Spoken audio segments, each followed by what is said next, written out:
open for just a couple. We'll leave the chat open for just a couple more minutes so that people can continue to share where you're joining us from, and then we'll shut that off and encourage you to ask any questions that you might have using the Q&A box, which is at the bottom of your Zoom controls. We've got a team on hand with us today who will work to get to those questions as best we can. And again, thank you so much for joining us. Closed captioning is also available, so feel free to turn that on. It is auto-generated, so our apologies if there are any minor mistakes. And with that, we are going to go ahead and get started. So my name is Christy Mino, and I work here in the Central Grad Admissions office. In our office is called the Office of Graduate Marketing and Admissions Consulting. Prior to my role here, I lived and worked in San Francisco. And before that, I worked in residential life and housing services here at NYU. So I have a good deal of knowledge and experience working and living in high rent cities, and also with the landscape of housing in New York. Here in New York, I've lived on the Upper East Side and in Greenwich Village, and also in Williamsburg and Greenpoint in North Brooklyn, where I currently live. And we've got a great group of students here that are also from all over New York, and they'll be able to share their experiences with us as well. Before we dive into today's roadmap, I also want to acknowledge that New York is located in ancestral Lenape homelands, and it recognizes the long withstanding significance of these lands for Lenape relations, past and present. We are also conscious that New York City has the largest urban Native population in the United States. We believe that historical awareness of Indigenous exclusion and erasure is critically important, and are committed to working to overcome their effects and in our own educational institutions. All right, and so today, with our roadmap for today, we will talk a little bit about the differences between on and off-campus housing, and then focus most of our time about living off campus, talking about where to begin, looking at the apartment hunt, really trying to give an overview of the landscape of living in New York. The majority of today's conversation will be about off-campus housing. And then we will open it up to a panel discussion and a Q&A. So to kick things off, off-campus, on-campus housing, off-campus housing, there are several factors to consider when determining where you want to live. There are benefits to living on campus, such as a built-in support system, other university resources, a slightly more straightforward application process. This is often really appealing for people who are moving to New York for the first time, particularly international students, as the process is a little bit more simple than securing a place outside of the NYU network. There are a few other things to consider when you're making that decision. In terms of whether or not you'll have to move over the summer. If you're living on campus, you typically do need to move during the summer, which is one drawback, and you don't always have full control over the type of housing or the building in which you're assigned. And then factoring in cost is also something to keep in mind. Sometimes living on campus, oftentimes living on campus can be a little bit more expensive than securing off-campus housing. So all important considerations to keep in the back of your mind. But the one thing that I really want to stress more than anything is that on-campus housing is extremely limited for graduate students. I don't know if there's questions already coming in the Q&A about it, but we often will get questions about, can I apply for housing and how do I get on-campus housing? At NYU, currently, it's very limited. The application has closed for on-campus housing spots. I believe you can still add yourself to the wait list to be considered for those positions or for those housing options. But it is really smart to start thinking about other alternatives at this point. And so because of that reality in which we find ourselves here in New York, we will spend today's session talking about how do you find that housing outside of the NYU network.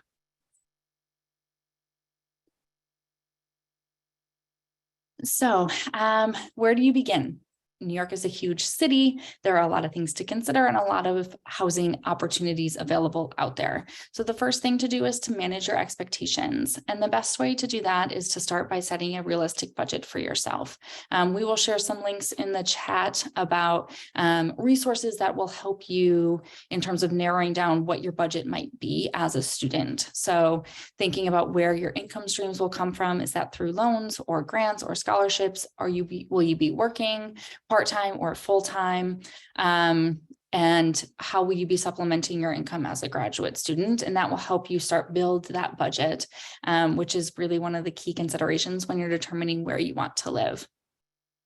Other factors to bring into your budget consideration are the cost of living in New York. It is an expensive city in a lot of regards. So factoring in the cost for food, transportation, entertainment, if you want to get out there and do things, are all really important things to consider as you're making that shift. And again, there are a lot of resources out there for you to help start determining, if you're not from a major metropolitan area or you're not from New York, determining how cost might be different from where you are currently living.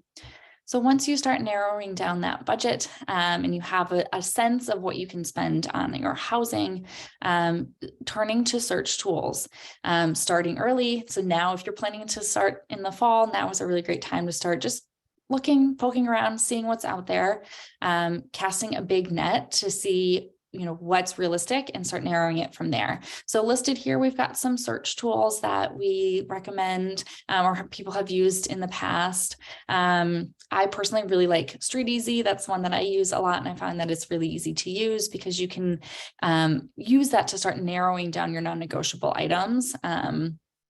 By filtering on things like location, number of rooms. So will you have a roommate or not? Is it a studio? Is it a 1-bedroom, a 2-bedroom? How many roommates can you fit in there? If you want to have amenities in your building, all of those things will have an impact on the cost and as well as, what seems available for you. There's other personal considerations to consider in terms of when you're narrowing things down. I mentioned roommates. The space itself, you could think about, is a large living room something that really isn't really important to you, or would you rather have a bigger bedroom? Do you want to have a large kitchen or a kitchen with a lot of different amenities in it, or do you not cook a ton and so you don't want to prioritize the kitchen? Thinking about location, convenience to amenities and things that are in your neighborhood, elevator versus a walk up, that will have a big impact on the price as well.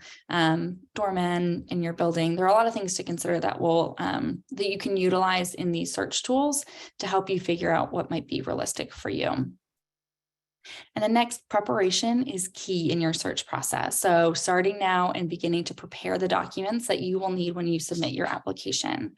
There are a number of financial requirements that are asked when you are applying for an apartment in New York.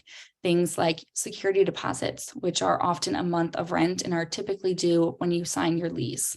A renter's application, which will ask you to show proof of income in the form of pay stubs, bank statements, credit scores, letters of employment. For a lot of you who are international students, you may be able to submit your I-20 here to show proof of income as well. Depending on the neighborhood and the building type, what you're asked to show in terms of your proof of income and how much you have will vary. So sometimes it's 30%, 30 times the monthly rent. Other times it's up to 80 times the monthly rent that you need to show that you have on hand. A lot of students don't qualify and aren't able to show that.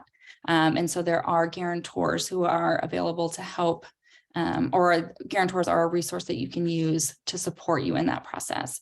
So that can be through outside services that you use as a third-party co-signer, or you may have family in New York or family in the area who are willing to sign as co-signers or guarantors for you on your behalf. And then they will be asked then to submit their financial documents to show that they have that funding available. In case you're not able to pay your rent, then they would be the one that is responsible for that. Another thing to consider in this process is our brokers. In your search, brokers may be available, or they are a resource that if you have a limited amount of time to look for an apartment or you're unable to visit places, they can help you secure an apartment.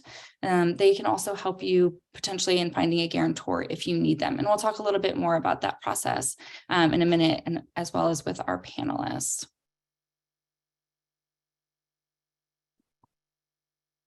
And so in terms of narrowing down the options and thinking about, really where is it that you want to live and how do you feel confident to make that final decision and say, yes, this is the apartment for me. So things to consider when you are making a location around, or a determination around location. Like they say in real estate, location, location, location. And so a lot of the decisions in terms of the apartment that you ultimately will end up in will be determinant based on where you end up in what neighborhood. So things to consider: time on campus. How often do you have classes?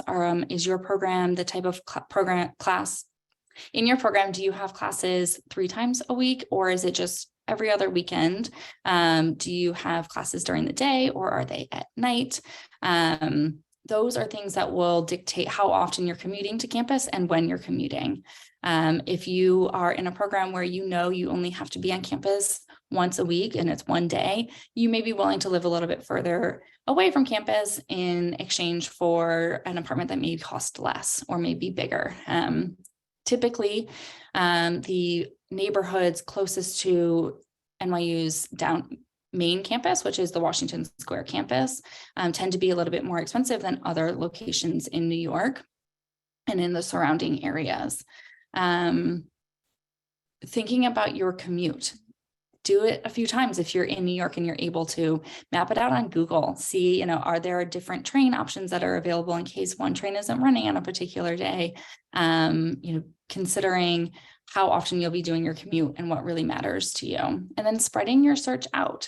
There are students, we have students that live all across New York in all 5 boroughs, but also in New Jersey, in Long Island, and in Westchester, and northern New York, or north of the city, as well as in Connecticut. So there are a number of different locations and neighborhoods that are not immediately on the subway lines. And there's a ton of public transit opportunities from the surrounding cities or surrounding states that make it accessible to campus. And so as you're thinking about that, thinking also about what you want out of your neighborhood. Are you coming here with a family and you think, and schools are really important to you? Are you coming straight from undergrad and you want to live in an area that has a lot of other young students or professionals in it? Or are you returning to school after being away for some time and you might want a quieter neighborhood? Really thinking about what matters to you and the type of community that you're living. Things that I think can help with that are utilizing blogs on the internet, social media, to help you understand the neighborhood and the community.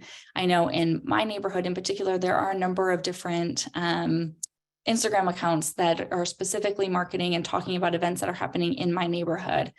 And so I think that's a great way to start getting a feel for the different neighborhoods, is seeing what people are putting out there and what they're talking about. Another way, if you're not able to actually visit a neighborhood, is to use Google Street View. I think that is one way to get a sense of what kind of businesses are in the area, what are the restaurants. I think that will also help you understand a little bit more about the neighborhood vibe and what it seems and what that looks like. So when thinking about your location, combining that with your budget, that'll help you really narrow down the best neighborhood for you. Other things to think about as you're narrowing down your search is, as you're doing your search, you'll quickly realize what you prioritize and what's really important to you. So like I said, start big and then you'll start to narrow it down as you need to. So you might go into your search saying, there's no way I could live in a walk-up without laundry. That's just not something that I'm used to. I don't think I could do that. But then you realize your dream location is in a really desirable one, and a walk-up with no laundry might be might be in your future. I think the interesting thing about moving to New York is that people trade off things that maybe they never thought that they would, in lieu of living in a really great city in a particular neighborhood that they're really drawn to.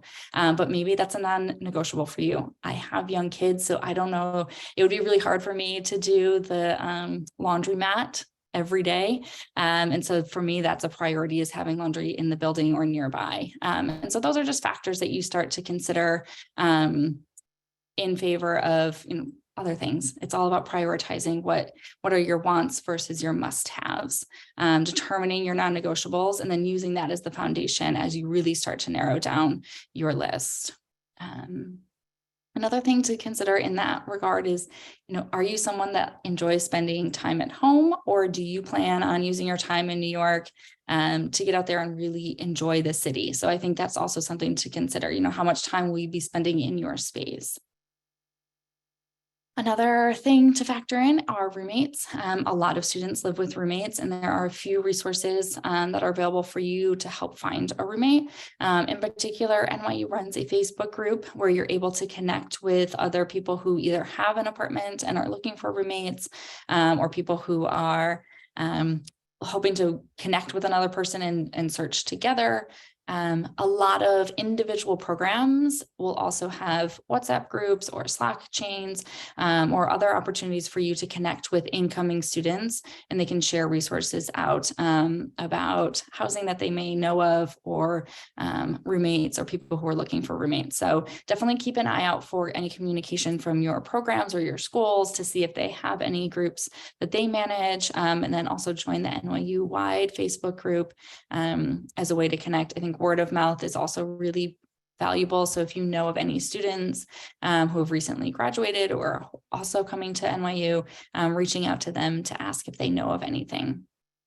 And then lastly, this feels like a lot of information, or sometimes can feel a little bit overwhelming.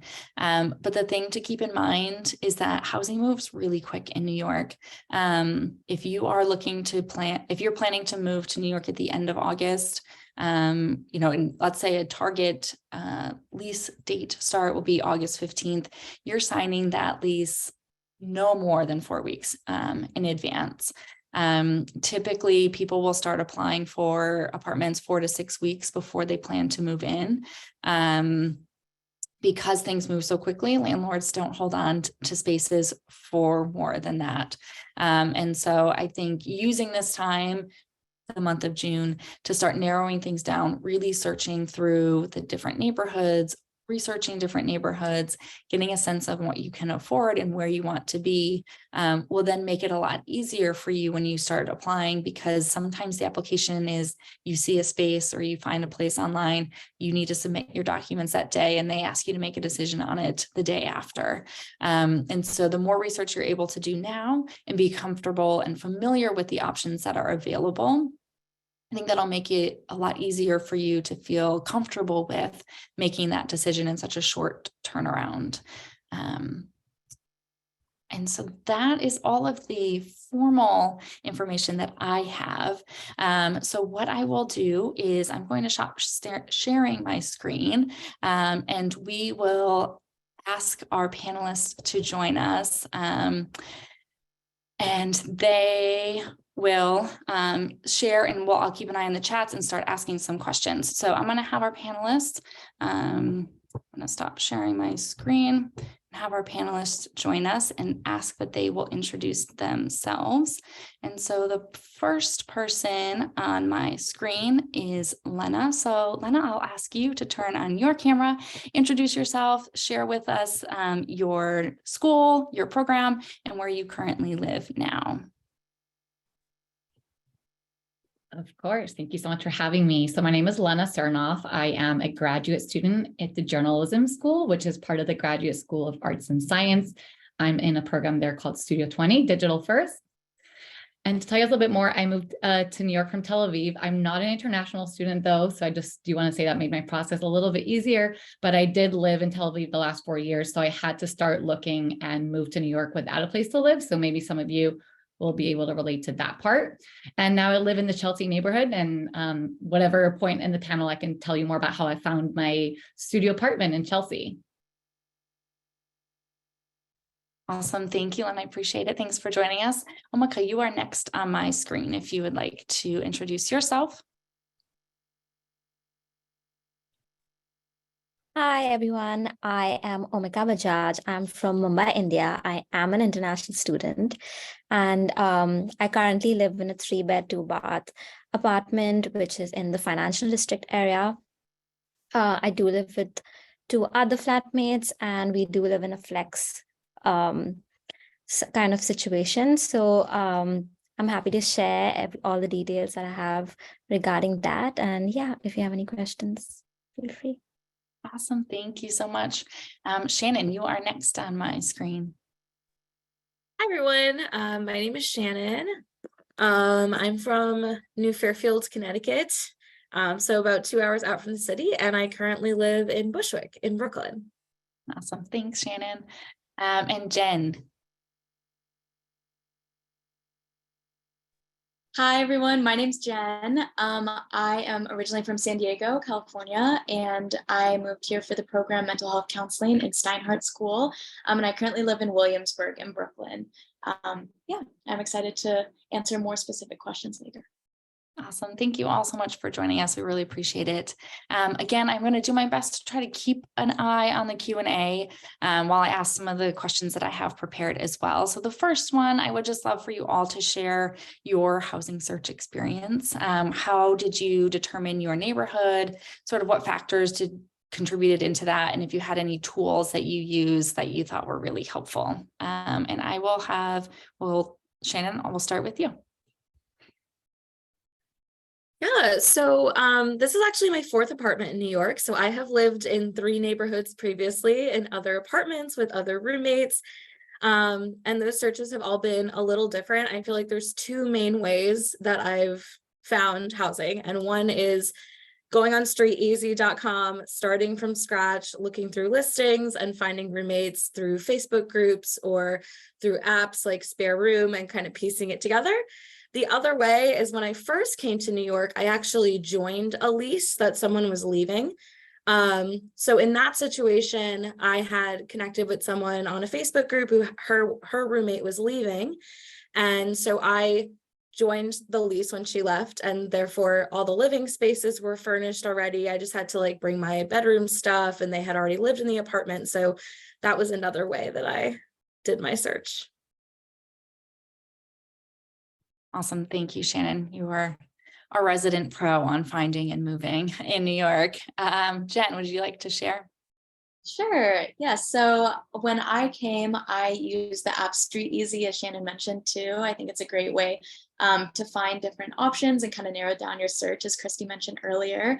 I found my roommates through a friend of a friend, but before that, I used Facebook pages like the NYU grad student Facebook page. I'd really recommend that route. It's a great way to see all the people who are in the same boat as you, and it's nice to know that you at least have one commonality of being a student.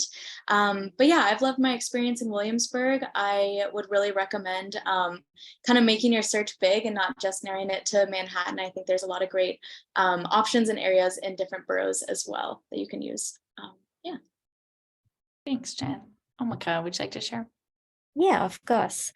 So I firstly started with also looking for flatmates, because it's always easier, in my opinion, to find people to look with.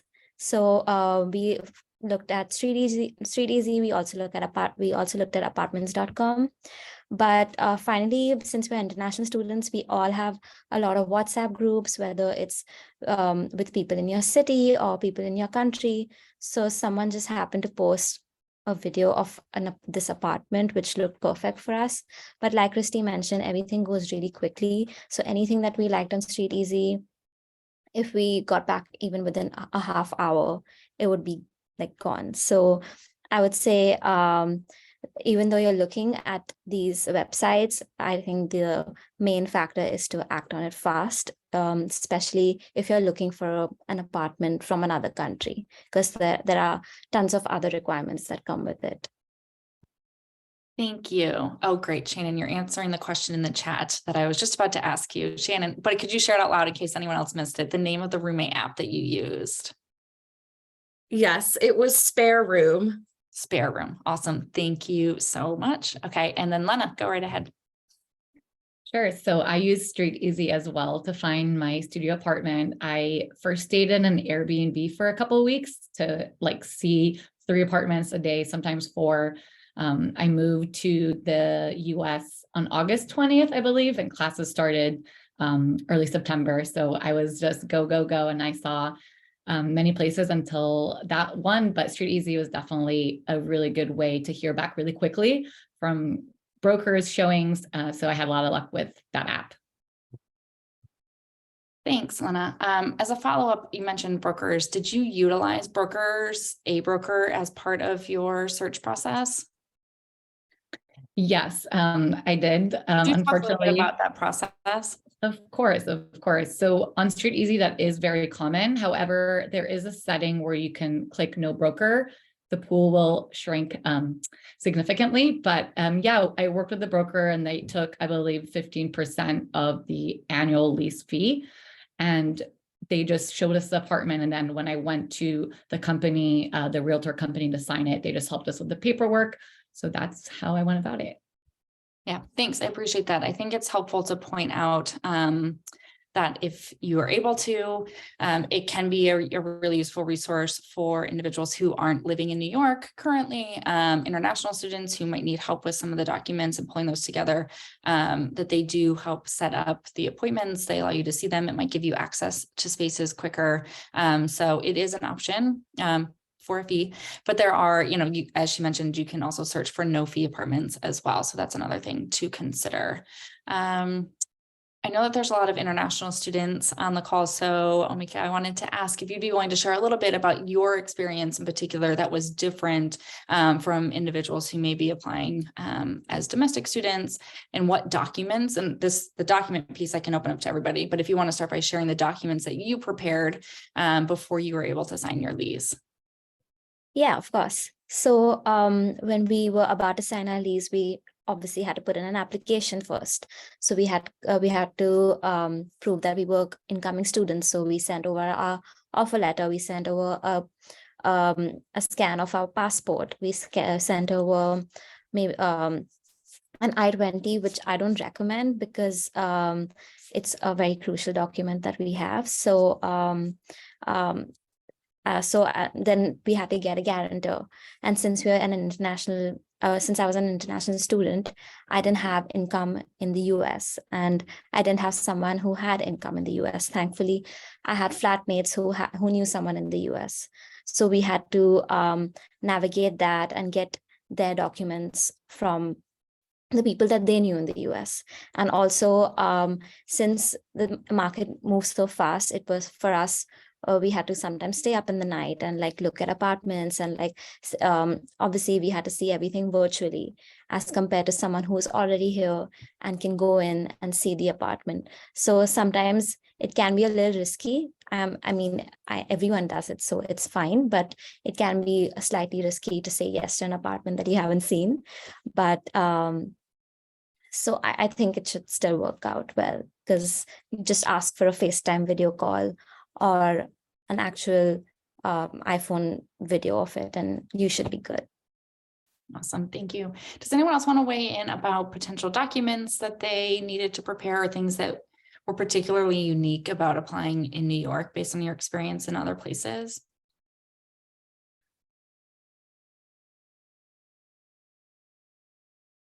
Lena, you go. Oh, I was just going to say, I think it is common for a guarantor to be used for graduate students, just because we're not, having a lot of income as we're students. So that is a process that you can kind of take advantage of if that is needed. Yeah, and on the NYU website, there are different services that they're listed. They're not necessarily endorsed or vetted by NYU, but they do collect a number of different organizations that you could pay then for them to serve as a guarantor if you don't have anybody in the States who's able to do that on your behalf. So that's also an option that's available.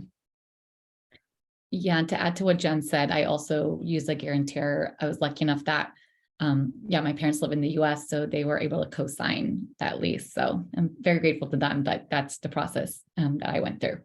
Mm-hmm.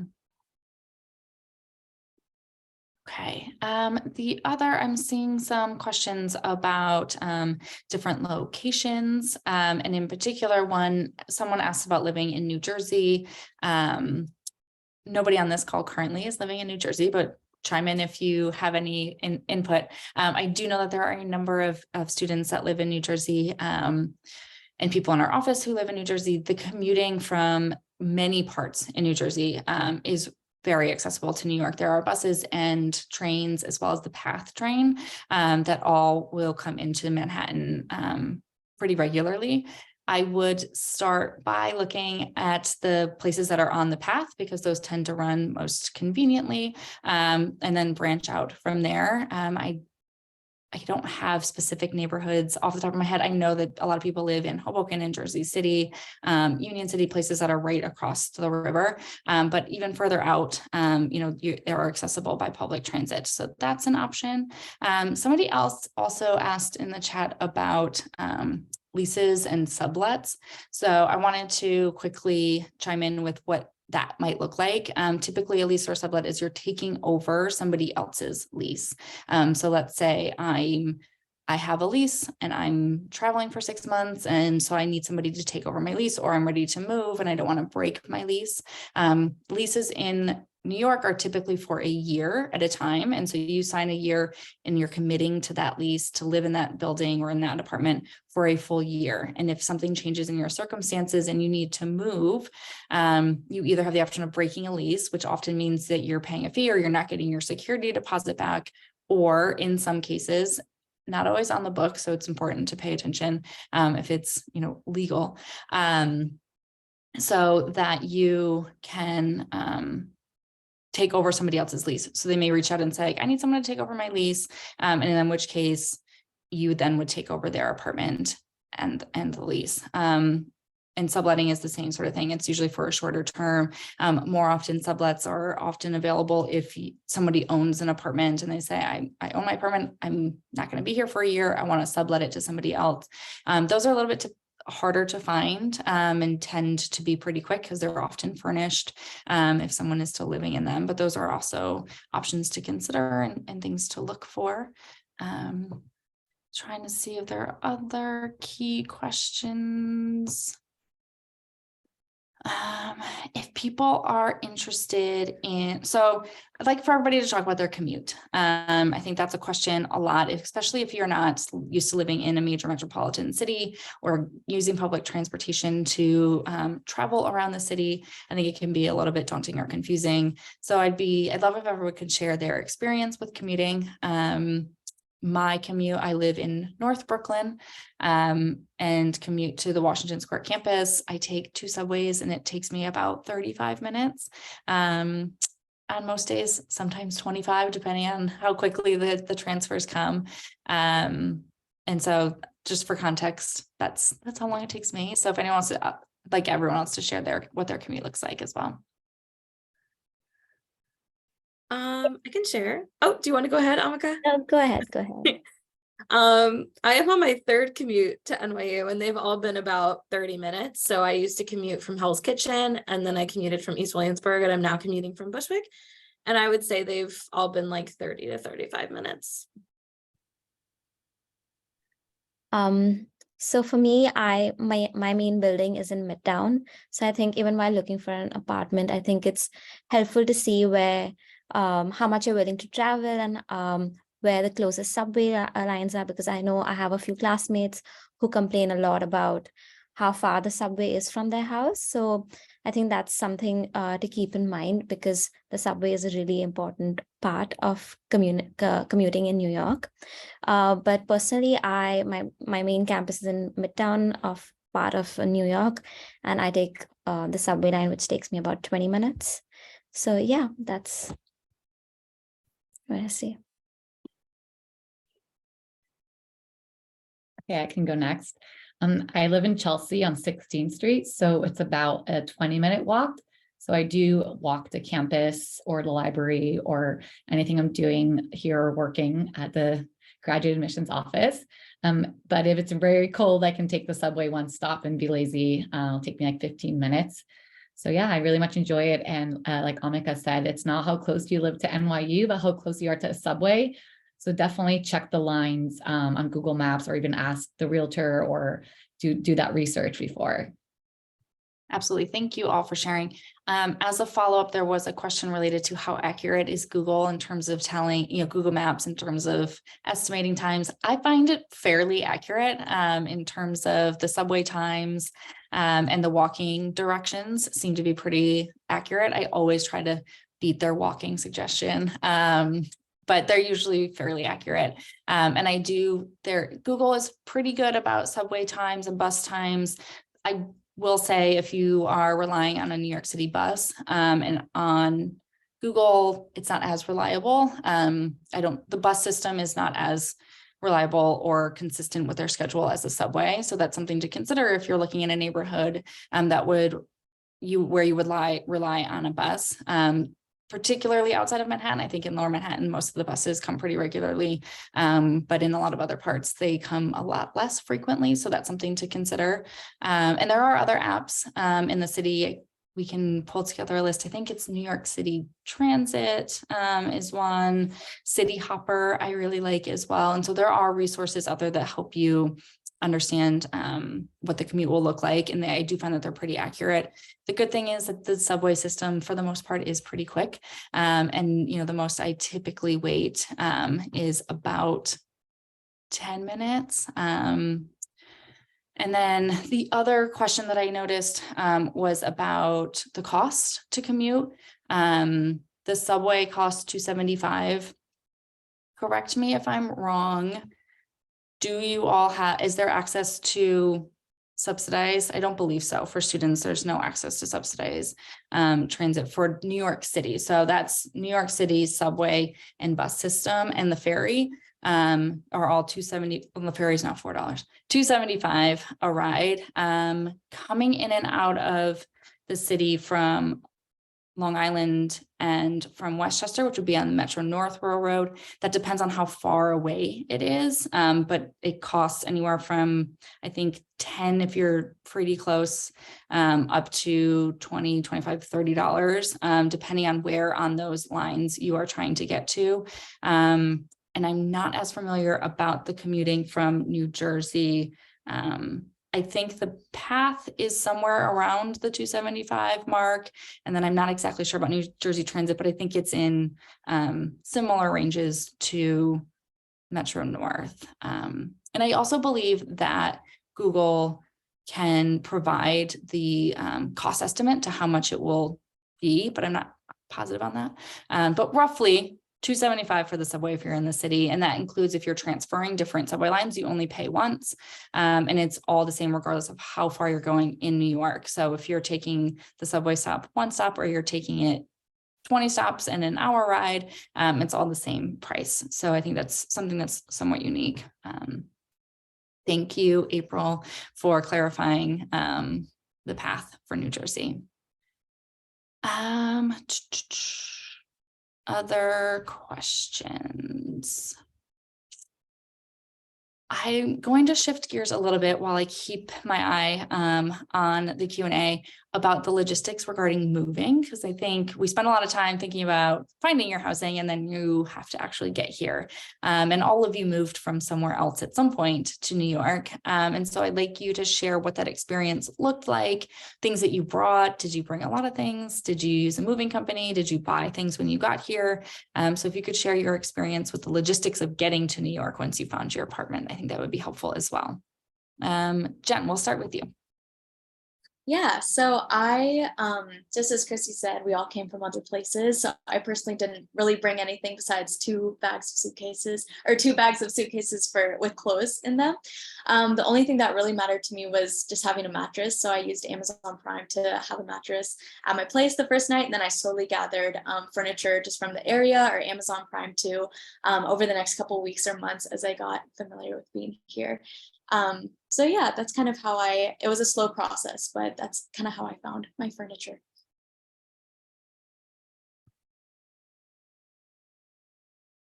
Lena, you want to go next? Feel free to jump in. Yeah, that sounds great. So I checked in, I think like 4 suitcases from Tel Aviv, mostly clothes and a few like sentimental things like my journals. But when I got here, I ordered a lot of things on Amazon to the building once I signed my lease, because I first was in an Airbnb.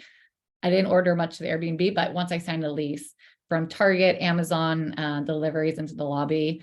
I do want to mention that I live in a walk-up 5 stories with no elevator, part of the catch of living in Chelsea, which is like brownstones and like older buildings and such. But I did use TaskRabbit, which is an app that you can pay people to do tasks for you. So once I had a lot of things in the lobby, I paid them per hour to carry everything up. So yeah. And one more quick plug on the Instagram for our account, Grad Admin for NYU. You can see an apartment tour that I recently did for a day in the life. So feel free to check that out after this webinar. Thanks, Lena. Oh, Micah, you want to share? Yeah, so since I'm an international student and I moved from obviously home, I try to carry as much as I can in my suitcase, to be honest, because as an international student, I think a lot of people will relate that we find things a lot more expensive here. So as much as I could, whether it was things like bed sheets or like in fact, a lot of Indian food that I like, which you may not find here. So I packed a lot of that in my bag, and the general clothes, shoes, etc., etc. And in terms of getting furniture, I would agree Amazon is like the best place to get it. You will see a lot of furniture that's available on Facebook Marketplace. I know that the price may be tempting, but I think when we move over here, I think we need to realize that, oh, how are we going to transport it to us? Like, who's going to help me get the desk up or walk up, or even in terms of getting it, do I need to get an Uber? Do I need a U-Haul? So I think all of those factors are extremely necessary, because when you sometimes compare the two, even though you feel like, oh, a secondhand piece would be a lot cheaper, in the grand scheme of things, maybe it won't be cheaper. So I would say consider all of those factors before you buy anything. So yeah.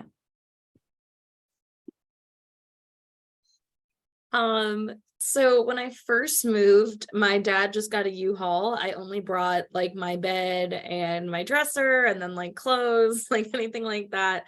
And my living space was furnished. And now I'm going into my 6th year here. So it's funny because all my stuff is just like the accumulation of every apartment that I've been in.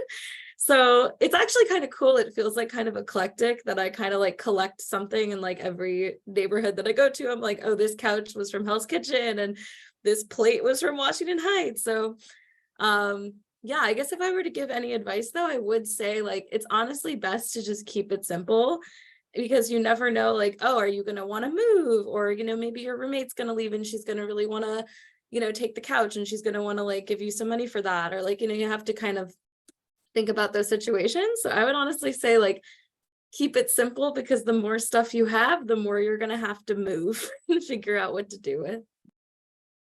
Awesome. Thank you all for sharing. I wanted to follow up on one question. Specifically, Lena, you mentioned this, and I was going to share that this could be an option for people staying in an Airbnb and searching.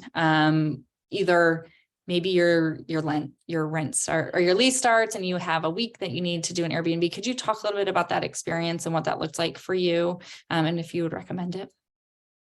Yeah, definitely. So I rent an Airbnb, and it was cheaper. We did like a long-term rental. So we got it for like 2 weeks, and my mom flew in, like I said, to help me co-sign a lease. So I have to say I'm grateful for that unique circumstance. But the nice thing about having an Airbnb is just that I came from international, like long trips. So I did have a lot of bags I need to put somewhere, and in a hotel would have just been too small. And like I was staying with my mom, like I said. But one thing I will also mention about doing an Airbnb first is that you really have time to walk through New York. I did viewings by neighborhood more or less when I could. So when I went to look at Soho, I went to like 3 buildings in Soho. Then I did East Village. And I also recommend walking between viewings, even if it's like a 20-minute walk, because you're seeing so much of New York quickly, which you have to do because pictures are not always like it is. So if you can walk around the area, get a feel for it. So after like a week of apartment hunting, I suddenly understood all the neighborhoods. And before that, I had no idea. I didn't know what the difference between Upper West, Upper East Side was. So you'll learn quickly when you come and see stuff. Thanks for clarifying. That's helpful. And then Omega, could you talk more? Did you physically sign your lease while you were still in India? And what did that process look like? Or did you have to do it once you got here? What were the logistics there? So once I got here, my apartment was ready. So I did sign it back in India. So since we had guarantors, they obviously had to co-sign the lease with us. So it was just a simple document that they sent over to us via DocuSign, and we just simply signed it. I would say that was the easiest part of getting my lease.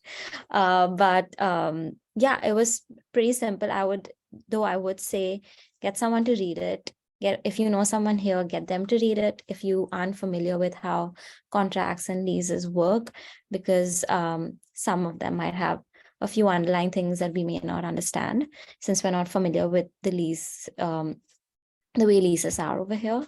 So yeah, I would definitely take the time and read it once before signing it.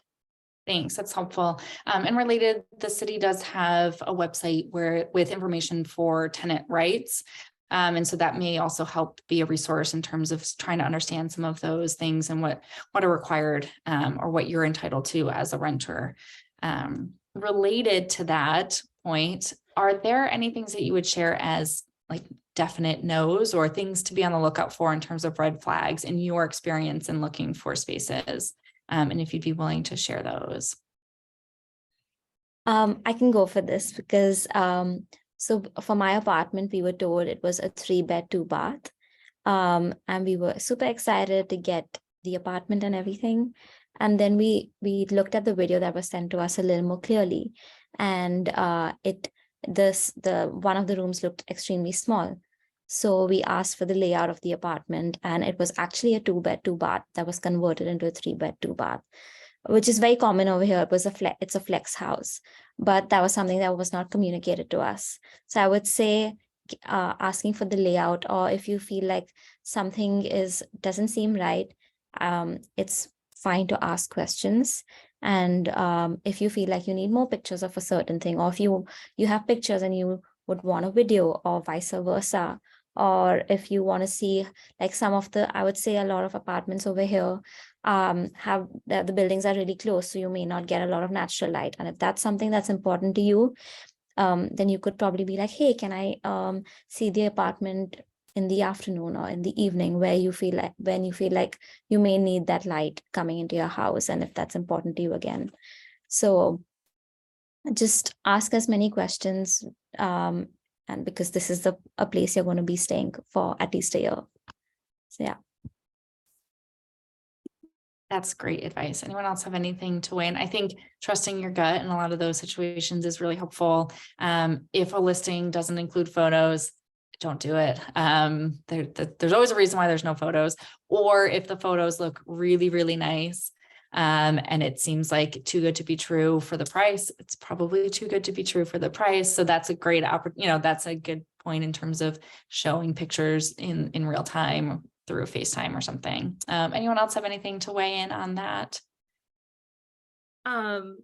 Yeah, I was just gonna say, if anyone ever asks you for anything on Venmo, Zelle, Cash App, never do it. Never do it. Like, the only way you should be paying for anything is either through a check, or sometimes they have like an online portal through the leasing company. Well, you use your card, but they have like encrypting and stuff, like to make sure that you're safe. Like, definitely. And if it is an online portal, I would definitely look up the portal, like look up the leasing company and see like, okay, has anyone ever done this? And chances are there will be someone who's like, yes, like it's good.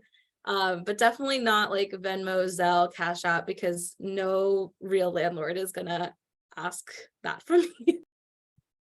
It's a great point. Thank you for sharing that. Anyone else want to go ahead, Lena?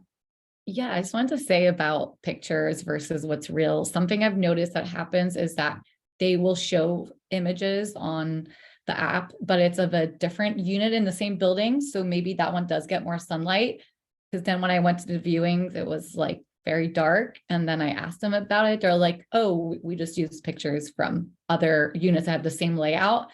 So confirm, you can ask them, is this the same exact one? Because sunlight is important for me specifically as well. So ask them. And also they don't always mention in the listing if there's laundry in the building or if it's a walk-up.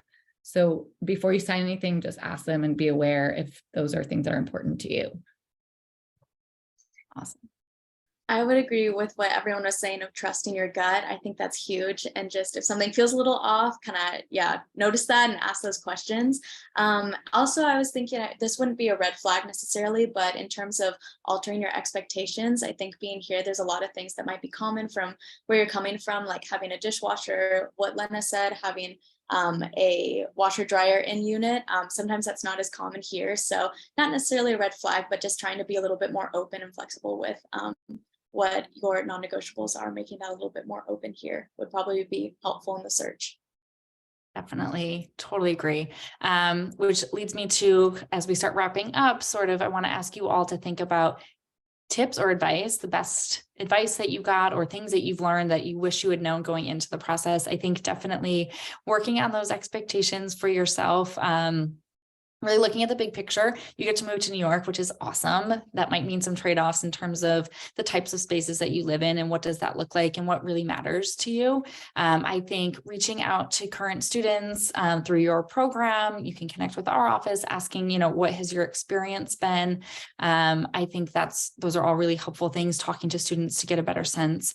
And again, utilizing, there is an NYU off-campus housing resource page that has a number of different links to address. I'm seeing some questions about finding guarantors and what does that look like. Start there with some of the resources that they have listed. Those could be really helpful. Also, we will work to get you a link. I'm seeing a lot of people asking also about average prices. So this is totally optional, but if you all would be willing, as you're sharing your final thoughts and advice, sharing your range or the range of apartments that you've seen in your neighborhood, I think that could be a helpful touch point. If you're comfortable sharing that. It varies so much. So I'm almost hesitant to even say sharing a range because I think, the upper end of the range doesn't exist in New York. You can spend as much as you want. The lowest end, I don't even know what that looks like. And so the range is so large. But if you're comfortable in terms of like what you know about your neighborhoods, sharing roughly what people are spending, that would be helpful. I'm trying to see if I can knock out any final questions in here. Again, you all will receive a recording of today's session following the event. So, I want to thank you all for joining us. If we didn't get to your question, we will we'll stick on the line for a couple of minutes after. And so we'll continue to work through some of those. I know that there's a lot of questions about being international students, the documents that you need. There are a number of resources available, and I believe the Office of Global Services will also run or share some resources as well. So be on the lookout for those options. When should we start apartment tours? If we're looking for an August 1st lease, I think you could start the end of June, early July would be a good timeline. I think 4 to 6 months is a good frame of reference in terms of apartment searching in New York. Is it normal to pay a deposit? Yes. When you sign your lease, it is very normal to submit a deposit and pay, and that is you're now contractually obliged, and you have a right to live in that space, but it's very common to make a payment like that before you actually start living. So that would not be a red flag. Okay, I think those are all the big questions. So I'm going to turn it over to you all for final thoughts in terms of advice, and if you have anything else to share. So Shannon, we will start with you. Yeah, I would say in terms of advice, I feel like every neighborhood I've lived in has been so different. Like it honestly feels like you're moving to a different state or like a different city when you change neighborhoods. And there's so many amazing ones. So definitely just like keep an open mind, because like you never know, like your dream place could be in Brooklyn, even though you were like really set on Manhattan, or maybe you never thought about Queens, but you found a really great place. Like there's just a lot of options. And also, a lot of us have said this, but like find out what's important to you.